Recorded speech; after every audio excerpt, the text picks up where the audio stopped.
Aš žadėjau jums šiandieną, kad kalbėsiu apie pomidorus. Teisingai?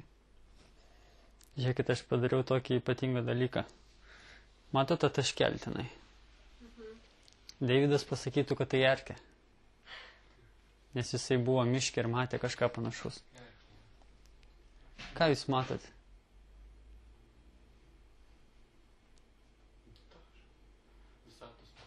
Tašką. Ten kažkas yra. Ten yra jo. Ten yra. Žinote, kas ten yra? Sėkla.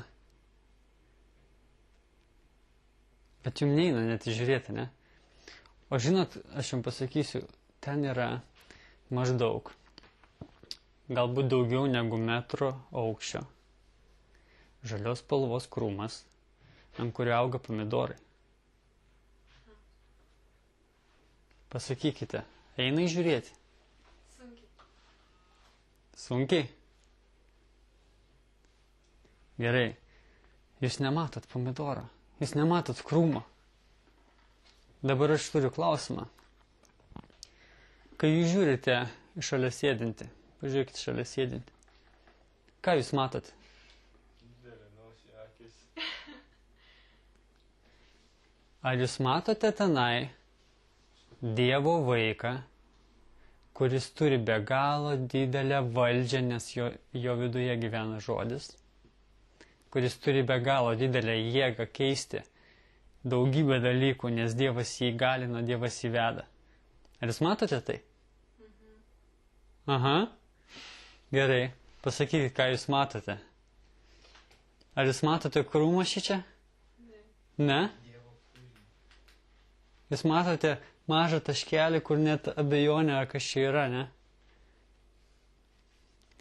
Gerai, atsiverskime mes pažiūrėti 1 Jono 3 skyrių.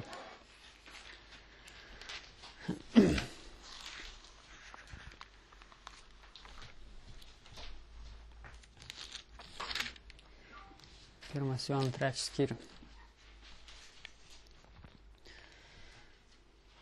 Ką jūs matote, kada jūs žiūrite į veidrodį?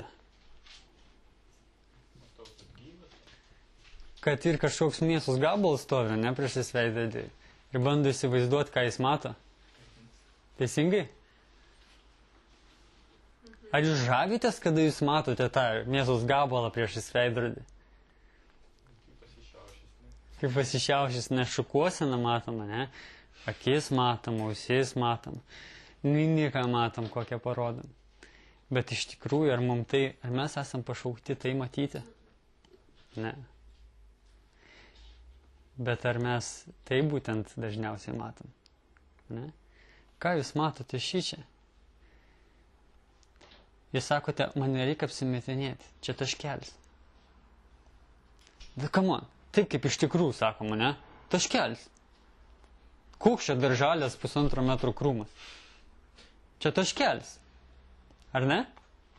Ir mūsų gyvenimas va taip atrodo, kada mes žiūrime į save ir šalia sėdinti, mes sakom, tu esi, kad nusidėlis matosi, kad tu esi niekam tikęs matosi ir kad tu esi šio pasaulio dulkė matosi. Ir nieko daugiau tavyje nėra. Matosi. Žinot, kas tame taškelėje yra? Mokslininkai sako DNR. Žinote tokį žodį? Žinot, kaip šifruojasi? DNR. Dabar nieko regėjimų nesimato. DNR. Dar nesimato regėjimų. Čia mano šifravimas, aš nežinau, kaip iš tikrųjų. Man tai Yeah. kaip demonai. Ne, DNR dar nesimato regėjimų. Ok? Bet ar yra?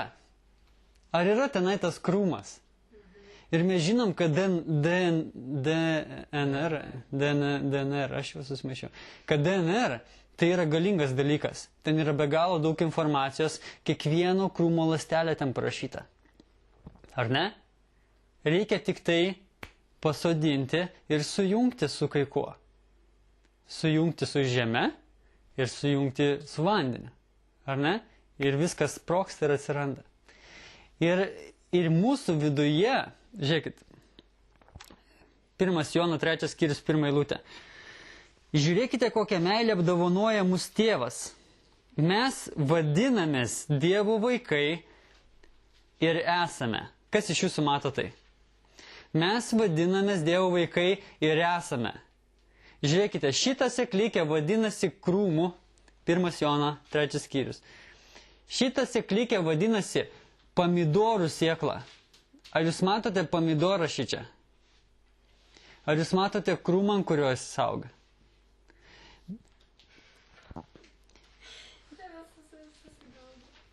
Žiūrėkite, kokią meilę apdovanoja mus tėvas.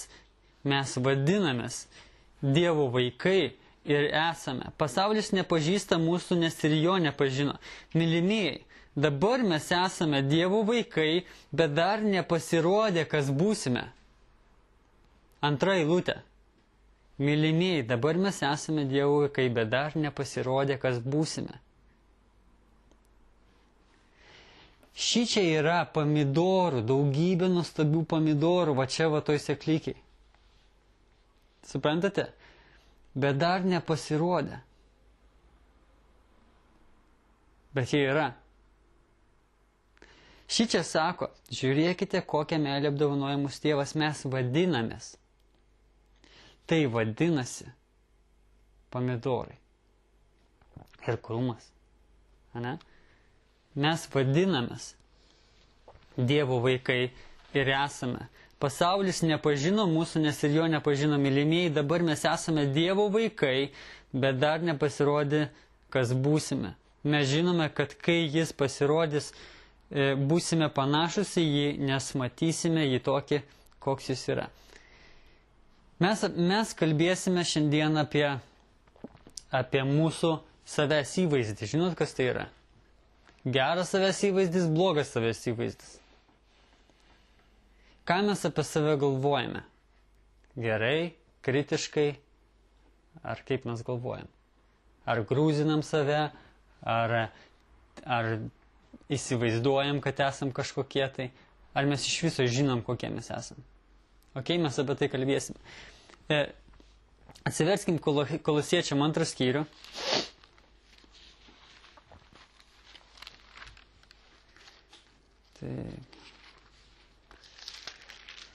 Kolosiečiams 2 nuo 6 eilutės. Taigi, kaip esate priėmę viešpatį Jėzų Kristų, taip ir gyvenkite jame. Ką mes esame priėmę? Jūs susiėmę esate labai smarkiai vartymų ir jūs negirdite netgi, ką aš sakau. Gerai. Jums gal pasakyti puslapį 1213. Gerai. 6 eilutė. Kolosiečiams 2:6. Taigi, kaip esate priėmę viešpatį Jėzų Kristų, taip ir gyvenkite jame. Ką mes esame priėmę? Ar jūs esate priėmę? Ar jūs pasakėte, Jėzau Kristau, atpirk mano nuodėmes ir ateik į mano gyvenimą ir būk mano viešpačiu? Esate tai pasakę? Tada jūs esate jį priėmę. Taip? Žinot, ką jūs priėmėte? Šitą seklykę į savo tą bežionės kūną. Nu gerai, mes ne bežionės, atleiskit. Na, bet jūs suprantate, į tą mėsos gabaliuką. Jūs priėmėte seklykę. Jūs priėmėte Dievą. Žiūrėkite. Taigi, kaip esate priėmę Jėzų Kristų, taip ir gyvenkite jame. Žinote, ką mums reikia apie save sakyti? Tik tai, ką mes galim sakyti apie tą seklykę, kurią priėmėm. Mes nesame niekas nei daugiau, nei mažiau, negu Dievas mumise. Mes nesame savo talentai, dovanos, sugebėjimai, išvaizda, kritika. Mes nesame tai. Mums nereikia apie tai galvoti. Šičia sako, taigi, kaip esate priėmę jį, Jėzų Kristų, taip ir gyvenkite, toje seklikėje gyvenkite. Aš nepasikabinau lapo, bet mes nupieštumėm. Žiūrėkit. Sėklai, ko reikia sėklai? Jai reikia įkristi į dirvą. Jeigu jinai įkrenta į dirvą, ką jinai daro? Mes galėsim atsiversti gal atsiverskime, ne? Jono Evangelija 12 skyrių. Jono Evangelija 12 skyrius. Puslapis, pasakysiu koks. 1095. Ok, Jono 12 skyrius. 24 eilutė. Iš tiesų sakau jums, jei kviečio grūdas nekris į žemę ir nenumirs. Ir nenumirs. Jis pasiliks vienas. O jei numirs, jis duos gausių vaisių. Va šitai pomidorų sėklykai, jos laukia mirtis, jeigu jinai nori būti krūmų. Kas iš jūsų galėtų sėklykę įmesti žemę, išaugs krūmas ir paskui iškasus rasti sėklykę? Ne. Nebūna. Teisingai. Kai jūs pasodinate bulvę ir jūs paskui iškasate bulvės, kas būna su ta bulvė, kurią pasodinote? Supuvusi. Teisingai? Niekam tikusi. Šičia sako, iš tiesų, Dievas sako, iš tiesų. Žinot, kada jisai sako iš tiesų? Jisai sako, tai yra tiesa ir tai yra nenuginčiama. Nebandyk nieko sakyti. Tai yra nenuginčiama. Iš tiesų, sakau jums, jei kviečio grūdas nekris į žemę ir nenumirs, jis pasiliks vienas, o jei numirs, jis duos gausių vaisių. Kas myli savo gyvybę, ją praras, o kas nekenčia savo gyvybės šiame pasaulyje, išsaugos ją amžinajam gyvenimui. Jeigu aš mėgstu apie save sakyti tai, ką aš apie save galvoju, tai tada šita sėklykė, kuri yra Dievas manyje, Jėzus Kristus mano gyvenime, ir aš vadinuosi jo vaiku, šita sėklykė niekada neprigis. Jeigu aš mėgstu sakyti apie save, tai ką aš galvoju apie save. Taip kaip priėmėte Jėzų Kristų, taip ir gyvenkite kame.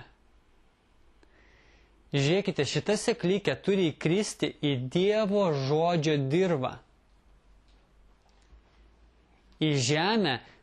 Kai sėklykė įkrenta į žemę, aš galvoju apie tą procesą, kas įvyksta. Sėklykė įkrenta į žemę ir žemė ką daro su ta sėklykė?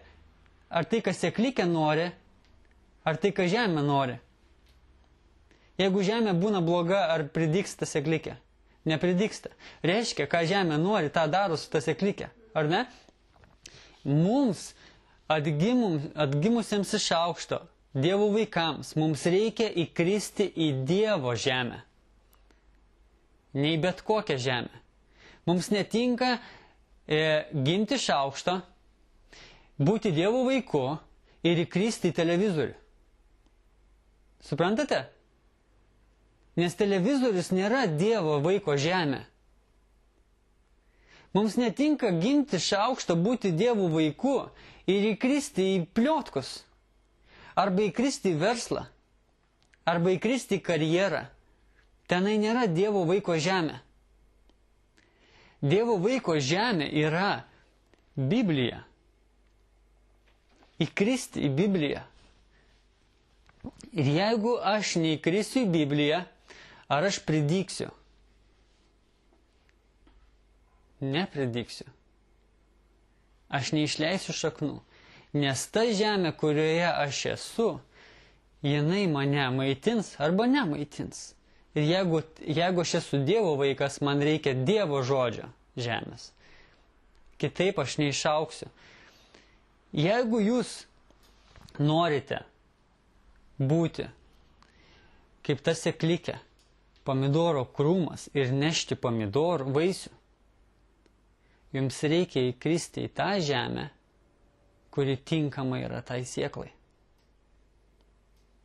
Taip, jeigu jūs norite būti Dievo vaikas, su Dievo jėga, su Dievo išvaizda, su Dievo mąstymu apie save, jums reikia įkristi Dievo žodį. Kitaip nepridyksite. Yra dar vienas būdas. Žmonės, jie dažnai sako, aš esu Dievo vaikas ir man reikia lankyti bažnyčią. Ir tai užtenka, kad patvirtintų, kad aš esu Dievo vaikas. Jie taip sako. Kas būna su sėklike, kuri krenta ne į žemę, o ant žemės? Išdžiūsta, ne tik išdžiūsta. Ir aplinkui skraido kai kas nori ją suėsti. Jeigu jinai yra žemėje, ar gali ją kas nors suėsti? Ne. Bet jeigu tas, kuris skraido, jisai mato ant žemės, jeigu aš einu į bažnyčią ir mano Biblija yra atsinešama į bažnyčią, bet jinai man yra užversta, aš kritau ne į ją. Aš kritau ant jos. Ir žinot, kas mane gaudo? Mane gaudo mano kūno geismas, mano akių geismas, mano gyvenimo išdidumas. Ane? 1 Jono 2,15. Mane gaudo pasaulio pagundimai, mane gaudo Facebookas, mane gaudo televizorius, mane gaudo kaimynai, mano gaudo seni draugai. Žinot, ką jie nori? Suėsti tą sėklą. Ir aš nebeturėsiu nieko. Jeigu aš įkrentu ne į Bibliją, o ant Biblijos, mane gaudo. Sėkla yra pasodinta išgelbėjimo akimirką. Pasodinta pas mane, įdėta į apsigyveno manyje. Jai reikia žemės. Jai reikia įkristi Dievo žodį, kad jinai prigytų ir jinai gyventų. Nėra kitos dirvos, kuri būtų tinkama šitai sėklai. Jeigu aš neįkritau į Dievo žodį, tada garantuotai, aš vis tiek kažkur randuosi. Jeigu aš esu apsimetinėjime, ateinu į bažnyčią ir Biblija man jinai užversta, taip aš čia pavartau, kai man sako, bet aš nieko savo neskaitau, suprantat? Jeigu jinai man yra užversta, aš save apgaudinėju, kad esu ant teisingos žemės, o iš tikrųjų mane gaudo visi aplinkui ir aš kankinuosi.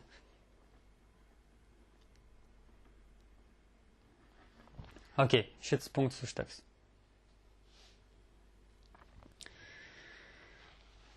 Grįžtam Kolosiečiams 2 skyrių, ane, ten pat, kur skaitėm. Taigi, kaip esate priėmę viešpatį Jėzų Kristų, taip ir gyvenkite jame, viduje, kur kame, ane? Įsišaknyje bei statydindamiesi jame ir įsitvirtinę tikėjime. Puslapis 1213. Šičia sako, įsišaknyje bei statydinamiesi save. Suprantat, aš turiu savo kalbėti apie tai, ką kalba Dievas apie mane. Man reikia laistyti. Man tą sėklą reikia laistyti. Ir laistymas yra, aš esu žemėje ir man reikia to, kas tinka tai žemėje laistyti. Ar jūs laistot kada nors pomidorą pasodinę, laistote su mineraliniu vandeniu gazuotu, su raudonos spalvos, nes pomidorai turi būti raudonos spalvos. Nelaistot? Betgi išmintinga būtų, raudoni pomidorai turi būti. Jo. Arba naftos nepilat, ne? Bus vaivorykščių spalvų pomidorai. Nafta turi visą paletę spalvų. Nelaistat? Ne. Dėl to apie save nesakykite nieko išskyrus tai, kas tinka jūsų žemė, į kurią jūs pasodinti. Dar sykį skaitom. Įsišaknyje bei statydindamiesi jame ir įsitvirtinę tikėjime, kaip esate išmokyti kupini dėkingumo. Suprantate, aš laistau save tik tai, kad Dievo žodis apie mane sako. Tik tai. Ir aš dėkoju Dievui, kad aš pažįstu Dievo žodį, ir aš dėkoju Dievui ir žaviuosi tom, ką aš sakau apie save iš Dievo žodžio. Kitaip jūsų savęs įvaizdis yra žiaurus jums. Žiaurus. 8 eilutė. Žiūrėkite, kad kas jūsų nepavergtų filosofija ir tuščia apgaulė, kuri remiasi žmonių tradicijomis ir pasaulio pradmenimis, o ne Kristumi. Jums nereikia nieko, kas yra už ribų Dievo žodžio. Suprantate? Užverstos Biblijos. Žinot, kas yra jums užversta Biblija? Prakeikimas. Jūs visą gyvenimą gyvensite baimėje, nes jūs gaudo aplinkui. Gaudo reklama, gaudo žiniasklaida, ane? Gaudo pliotkai, visi gaudo aplinkui. Gaudo jūsų tuštuma. Jeigu užvertė Bibliją, jūs esate tušti. Gaudo jūsų depresiją, kuri nori užblokuoti viską, kad nekiltų tie klausimai, kodėl aš čia. Ane? Gaudo ir gaudo. Dėl to 8 eilutė, žiūrėkite, kad kas jūsų nepavergtų filosofija. Žinot, kas yra filosofija? Yra visos knygos už Biblijos ribų, yra filosofija. Yra pilstymas, skėdimas ir taip toliau. Ir tai gali pavergti, žinot kada, kai aš tą knygą atverčiu. Aš atverčiu ten tą knygą ir mane pavergia. Aš įsijungiu televizorių ir jis mane pavergia. Žiūrėkit, Hollywoodas. Hollywoode žmonės, tame pačiame Hollywoode artistai, jie turi 2 šansus. Vienas šansas yra arba juos apgaus ir jie taps vergai Hollywoodo, arba juos išmes, nes jie tenai netiks. Suprantate? Žinokite, įjungėte filmą, jūsų laukia lygiai tas pats. Arba filmas jūs apgaus ir žiūrėsite jį iki galo, arba jūs išmestas filmas, nes jūs sakysite, fui, tai ne man, aš išjungiu. Lygiai tas pats. Lygiai tas pats. Taip kaip Hollywoodas gaudo ten tos žmonės, kurie vaidina ir juos naikina, padaro vergais. Aš nesenai žiūrėjau interviu Jimas Carrey, žinot Jimą Carrey? Jisai vaidino tenai vienam filme ir rodė tos už kadro, tokius per pertraukas, ką jis sako.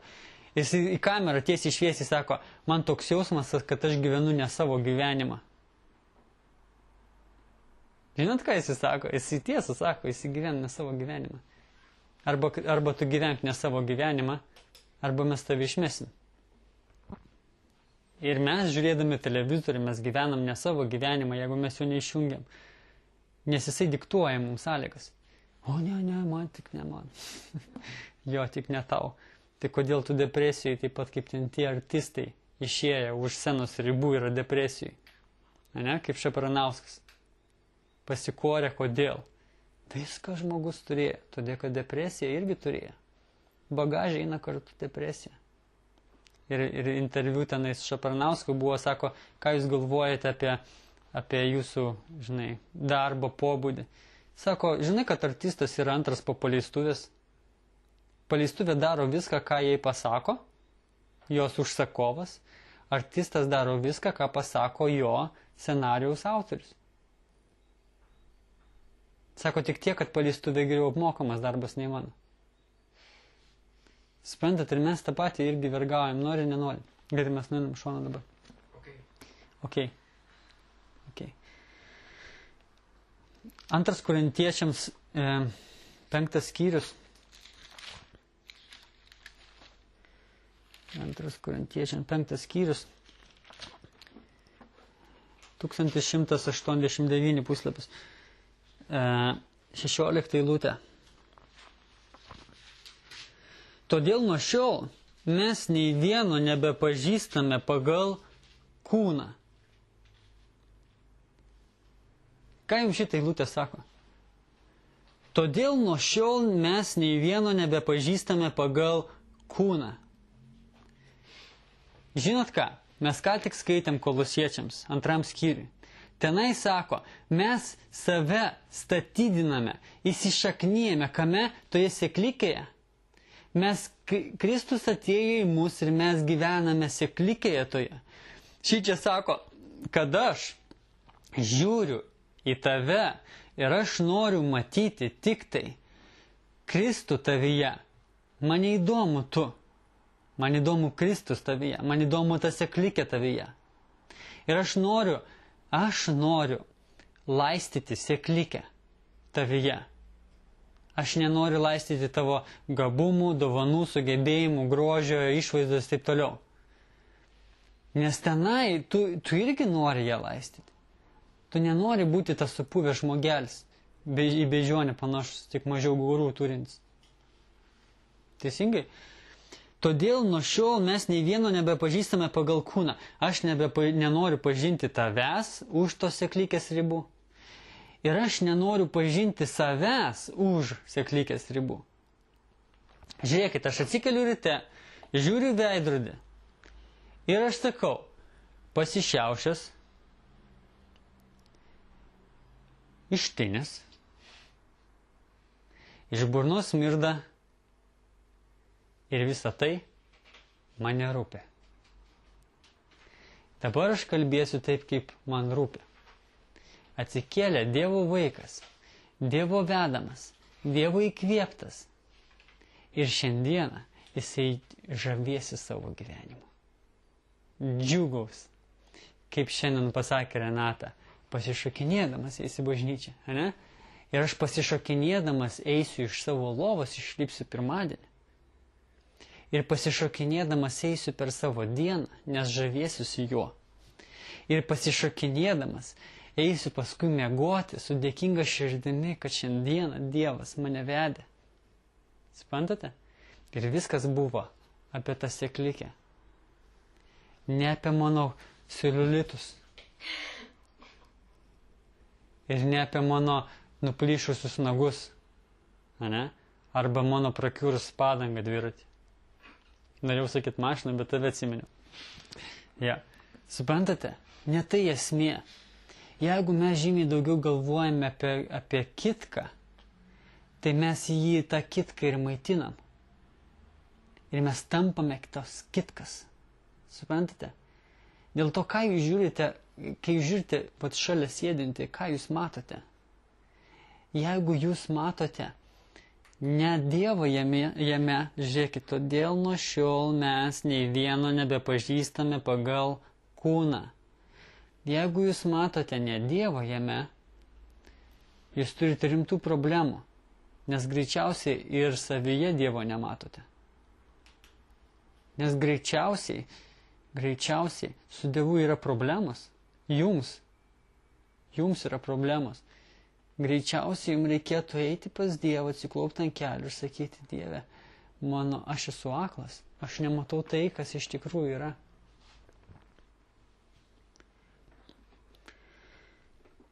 Jeigu žiūri save ir mano emocijos nuliūsta, žinot ką, jos kai ką apie mane sako tada. Pirmas dalykas. Jos sako, kad aš nesiklausau Dievo mokymo apie save. Jeigu mano emocijos liūdi arba nusimena, kai aš žiūriu į save, aš ne tai matau, reiškia, ne? Jos kažką man sako. Taigi pirmas dalykas, nesiklausau Dievo mokymo apie save. Antras dalykas, nepriėmiau to mokymo su nuolankumu, nesiginčydamas. Dėl to mano emocijos sutrikusios. Dėl to aš turiu blogą savęs įvaizdį, nes aš ginčijausi su Dievo mokymu. Dievas sako, tu esi Dievo vaikas. Aš sakau, ne, aš esu ištinės celiulitas. Čia pavyzdys, ne? Okay. Trečias dalykas. Nesu nuolankus žmogus, o esu išdidus žmogus. Dėl to pasilieku su savo mąstymu apie save. Todėl blogos emocijos. Suprantate? Ketvirtas dalykas. Aš teisinuosi ir vertinu savo regėjimą labiau negu Dievo žodį. Aš vertinu tai, ką aš matau savyje, labiau negu Dievo žodį. Aš teisinuosi. Ok, penktas dalykas. Aš sugrioviau savo emocinį gyvenimą taip. Per savo išdidumą ir neklausimą Dievo žodžio. Aš sugrioviau emocinį gyvenimą ir šiandieną emocijos, kaip ir tam pamokslą, atsimenat, emocijos daro nesąmonę ir taip sužeidžia save ir paskui daro dar didesnę nesąmonę, dar labiau sužeidžia save. Ir galiausiai, pradėjus nuo to, kad aš neklausau Dievo žodžio, paskui tęsiant tom, kad aš blogai mąstau apie save, nes nežinau, ką Dievas mąsto, tada aš pradedu save grūzinti. Ir tada toks blogas savęs įvaizdis, kad aš noriu tą save nužudyti. Jo, iš proto išsikraustu. Ir jeigu aš galvoju, kad aš toksai turiu likti visą savo likusį gyvenimą, tai aš esu arogantiškas. Žinot, kas yra arogantiškas?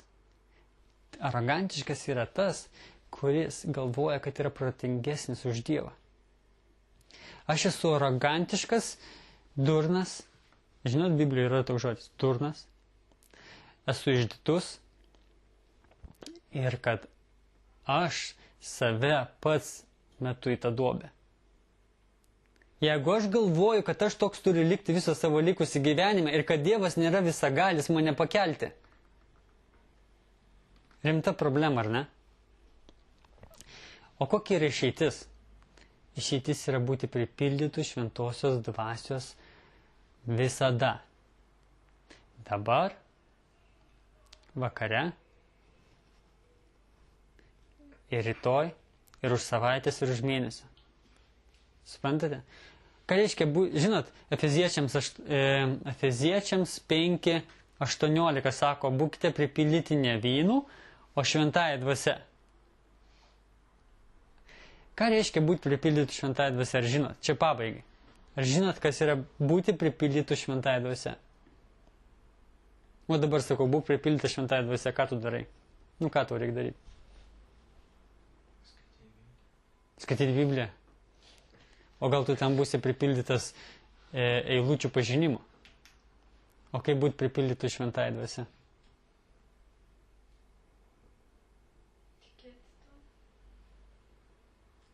Skaityti ir tikėti. Ne? Ok, nekankins. 12 dalykų. Labai greitai aš juos pasakysiu, kad nebūtų jums per daug. Gerai? Ką? Pirmas dalykas. Aš esu niekas, aš buvau niekas ir aš būsiu niekas. Tai yra mano vieta. Ok? Pozicija mano. Antras dalykas. Dievas yra visko, visiškai visko aprūpinimas mano gyvenime. Visiškai. Oras, kvėpavimo galimybė, kojų sveikata, mašinos negriuvimas, gyvenamoji vieta, draugo labą dieną. Žinai, viskas. Visiškai viskas yra iš Dievo siųsta dovana. Jokūbo laiškas, 1 skyrius, man atrodo, kad ten bus 15 kažkur eilutė, kad kiekviena dovana ateina iš Dievo. Kiekviena. Ok. Trečias dalykas. Viskas yra malonė. Tai yra, viskas yra dovana. Niekada nieko nenusipelniau, dėl to esu be galo dėkingas. Ar jūs jaučiate dvasios pripildymą, kada jūs esate dėkingi? Ar ne? Geras jausmas. Tai yra būti dvasios pripildytų. Ok, 4 dalykas. Aš šiandieną visą tai pripažįstu, tai yra, kaip čia pasakyti, aš šiandieną stoviu ant to, kad aš niekas, Dievas yra viskas ir mano gyvenime yra viskas dovana. Aš šiandieną nesiginčiu su tom, aš gyvenu toje pozicijoje. Ok? Nieko savo neprigalvoju. Kelintas buvo? Oras tai skaičiuoji? Dabar 5. Bus 5, buvo 4. Ok, 4 ir aš šiandieną visą tai pripažįstu. Tai yra, aš tom laistų savo sėklikę. Aš apie nieką kitą nekalbu. Gerai? Tada aš esu dvasios pripildytas. 5 dalykas. Pastoviai. Ką bedaryčiau, nesvarbu ką bedaryčiau. Prašau Jėzaus Kristaus pripildyti mano galvą jo mąstymą, jo orientaciją, jo logiką. Būti vedamu jo. Tegu jisai pripildo mane savo dvasia, savo žodžiu. Ok? Aš nenoriu nieko daryti, ko Dievas nenori daryti. Tai yra 5 dalykas, kaip būti pripildytų šventai dvasia. 6 dalykas.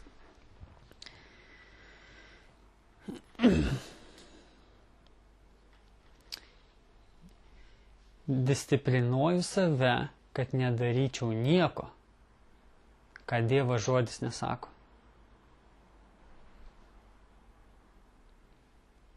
Man atrodo, 1 Korintiečiams 6:4 ar 4:6. 4:6. Sako, mes nemastome nieko daugiau negu parašyta. Disciplinuoju save. 7 dalykas. Suklydęs, iš karto atgailauju ir naudoju atsistatymą. Iš karto. Dieve, tai buvo klaida, Dieve, tu man parodai, kad aš suklydau. Dieve, daugiau to gyvenime nebenoriu daryti, duok man jėgos nebedaryti. Naudoju atsistatymą. Negalite būti dvasios vedami, jeigu jūs padarėte klaidą ir paskui sakot, nu ir kas? Ir darote dar sykį. Negalite svajoti, kad Dievo dvasia jūs ves. Suprantate? Kad busit pripildyti dvasios. Aš pamačiau klaidą, Dievas apreiškė, kad tai yra negerai. Iškart naudoju atsistatymą. Dieve, atleisk ir aš einu vėl tavo keliu. Ok? Koks čia buvo, Orestai? 7. 8. 7. 8. Darau teisingus sprendimus vienas po kito. Vienas po kito. Vienas po kito. Be jokių pertraukėlių, be jokių poilsių, be jokių... Aš nenoriu daryti nieko, kas nėra iš Dievo. Okay? Be jokių poilsių. Aš planuoju tai. Aš planuoju tai. Aš planuoju dabar žavėtis tom, kad esu bažnyčiai. Aš planuoju dabar matyti, kad Dievas yra čia. Aš planuoju dabar suprasti tai, kas čia kalbama, maksimum, kiek tik tai Dievas man sudėjo pajėgumą. Okay? Aš planuoju grįžęs namo pasikartoti tai. Pasikartoti užrašuose, pamastyti apie tai. Aš planuoju sprendimus. Okay? Aš nenoriu leisti, žinot patarlę, jeigu jūs laiko neplanuojat, laikas planuoja jūs. Ar ne? Aš planuoju daryti teisingus sprendimus. Ok, čia buvo kelintas? 9. Aš planuoju saugoti savo širdį nuo bet kokios informacijos, kuri maištauja prieš Dievą. Saugoti savo širdį. Patarlių 4.23. Su visus trupumus saugau savo širdį, nes iš jos teka gyvenimo versmė. Su visus trupumu. Čia 9, ne? 10.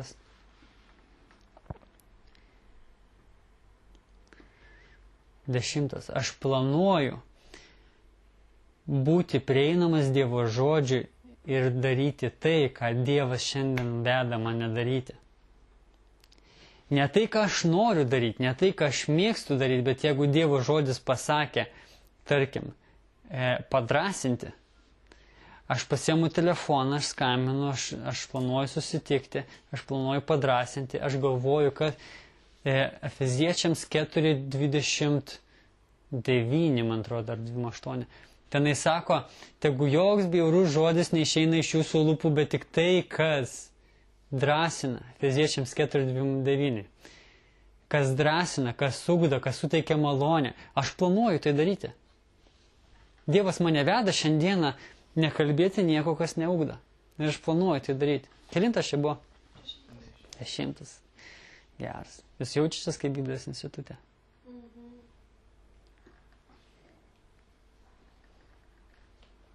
Ar jūs turite Biblijos institutą? Taip, kiekvieną sekmadienį. Sekmadienį. Todėl labai gerai, kad sekmadienį taip ir jaučiatės. Ar ne? Gerai. 11. Darau savo gyvenimą tokiu, kuris kiekvienu sprendimu šlovintų Dievą.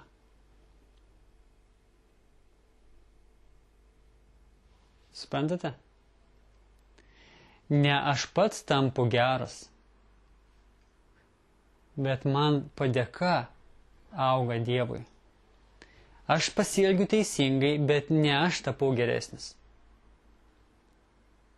Bet Dievas nuostabiai mane keitė ir jam visa garbė, jam visa šlovė. Suprantate? Aš darau savo gyvenimą, kuris šlovintų Dievą. Ką reiškia šlovinti, ar žinote? Pati aukščiausia šlovinimo forma. Tai nėra giedoti giesmės, kai mes čia šlovinimas vadinasi, ne? Tai nėra giedoti giesmės. Pati aukščiausia šlovinimo forma yra išgirsta žodį pritaikyti. Pati aukščiausia šlovinimo forma. Dievas pasakė, o aš paklusau, ar tai yra šlovė Dievui? Jisai nuostabas, ar ne? Ir kada jisai pasakė ir aš darau tokį sprendimą, aš noriu, kad tas sprendimas sakytų ne, kad aš protingas, bet kad Dievas nuostabas. Ar ne? Čia buvo 11 dalykas. Gerai, paskutinis 12.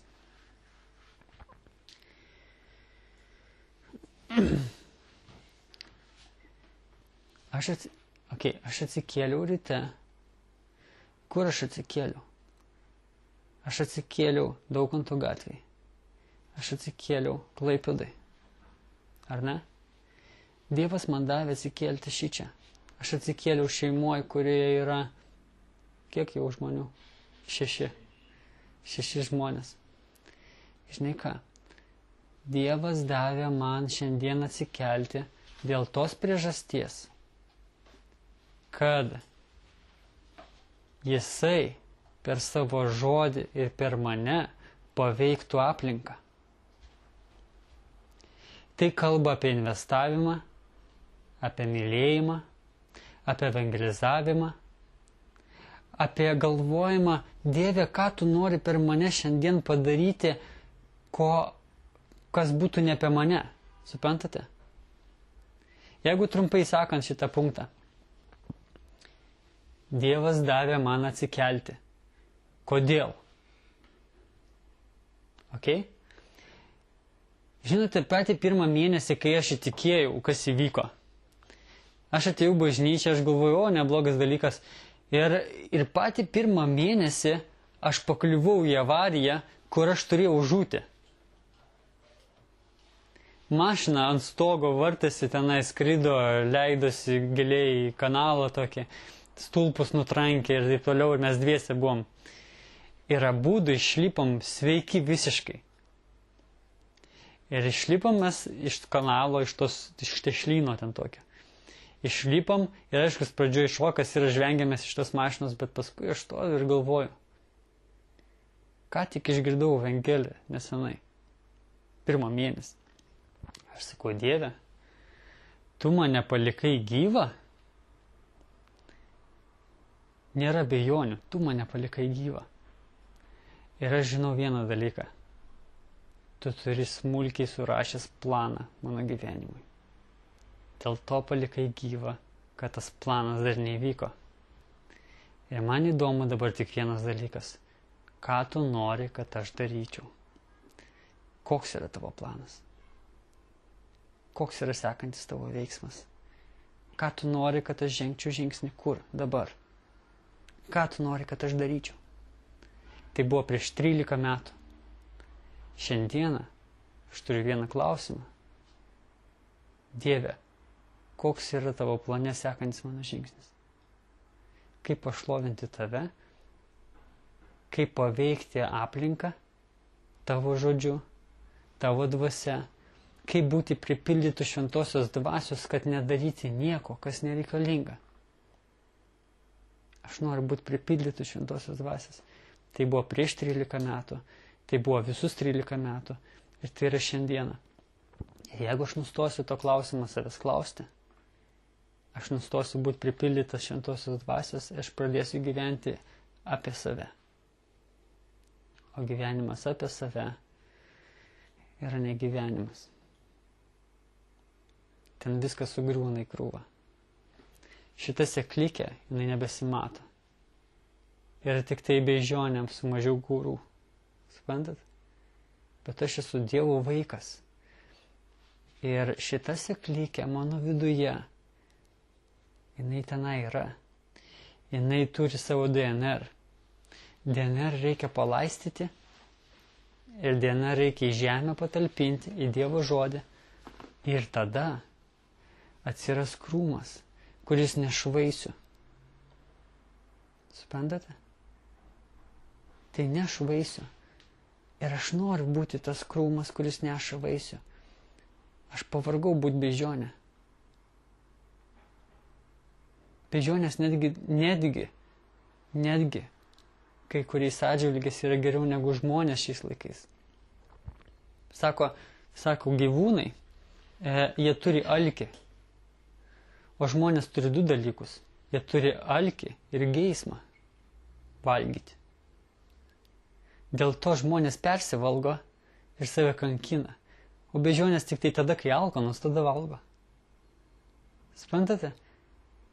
Aš esu beždžionė, kuri dar labiau sugedus negu beždžionė, jeigu aš su savo geismais maitinu beždžionę, o nepasirenku Dievo sėklą laistyti ir gyventi kaip Dievo vaikas. Ar jūs esate Dievo vaikai? Jūsų žemė yra Dievo žodis. Jūsų vanduo yra apreiškimai iš Dievo. Ir jūs esate nuostabus augalas, kurį Dievas augina, kurį Dievo žodis augina. Ir niekada nelipkite iš Dievo žodžio ribų. Jūs žinote, kas tai yra išlipus. Ar ne? Ir niekada nežiūrėkite į save kitaip negu parašyta. Į šalia esantį kitaip negu parašyta. Ir bus pagundimų tai daryti, bet jų nereikia nieko žinot kaip Jėzų Kristų, jūsų artimajam, kai žiūriu jį, kai žiūriu į veidrodį ir kai žiūriu bet kur. Suprantate? Ir mes esame nuostabi bažnyčia, nuostabi šeima. Ir mes turime nuostabią vienybę, jeigu mes bendraujame sėklikė su sėklikė. Ar ne? Kaip jums atrodo pomidorų krūmų krūva, jeigu tarp jų yra daugybė dilgėlių? Ar ne? Kaip jums atrodo bažnyčios gyvenimas ir bažnyčios bendravimas, jeigu yra temos ir pasaulietinės ir nepasaulietinės? Būkite vienos dvasios. Būkite vieno tėvo vaikai. Daug sykių apie tą patį kalbėjau. Gerai, dėkojam Dievui už tai, kad kalbi mums tos dalykus. Mes esam tavo vaikai, mes džiaugiamės, kad čia esam. Palaimink tą žodį, kurį girdėjom. Dėkojam Jėzus vardu. Amen.